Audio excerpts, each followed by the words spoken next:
صوبایي رهنما دي نن دغه تاسو پوښتنه کو چونکې د قومي وطن پارټي د اوس میټینګ وشو د خبره تر وشوي چې کوم 13 ورځو کې وفاقي منسټر چې کوم دی هغه راغلی او په پېښور کې وطنپور کې افتاب شیرخوا چې کوم د قومي وطن پارټي مرکزي چیرمن دی سره ملاقات شو خلک وایي چې هغه ملاقات چې کوم دی سیاسي ملاقات او هغه په مرکز څخه وخت ملاويږي د خبره کې څومره په حقیقت ته دا مونږ د دې د خپل باندې ورسته مالک ډیره مهرباني مننه تاسو ته کیمرا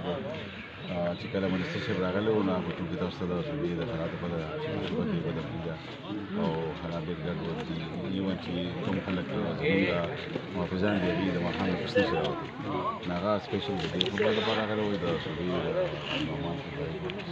نومان سره حالات وسن کې د چې افتاب مشر سیاستدان دې خبرو باندې پوهې دي مشرې لپاره راغلی و باقي دې تاسو مخکې د مرګ خبرو ورته چې افتاب خان داسې کیسه په دې خبرو کې چې مطلب تیار نه وي په داسې حالات کې دا خبره ده چې هغه ډېر په موضوع باندې پاتې شوی دی چې په ځین کې پاتې شوی نه غواړي ګران او د ورل قابل تعریف کوي نو زموږ په خیال داسې خبره نشته صرف د دې لپاره چې په شوبه کې امن څنګه راشي دا هغه لپاره غلو دا هغه لپاره افتاب خان د مسله پای کې په دې لپاره په مسله کې شوبه کې د امن او سولې لپاره او شوبه کې شوبه ما خبره نو څه د لپاره دې باندې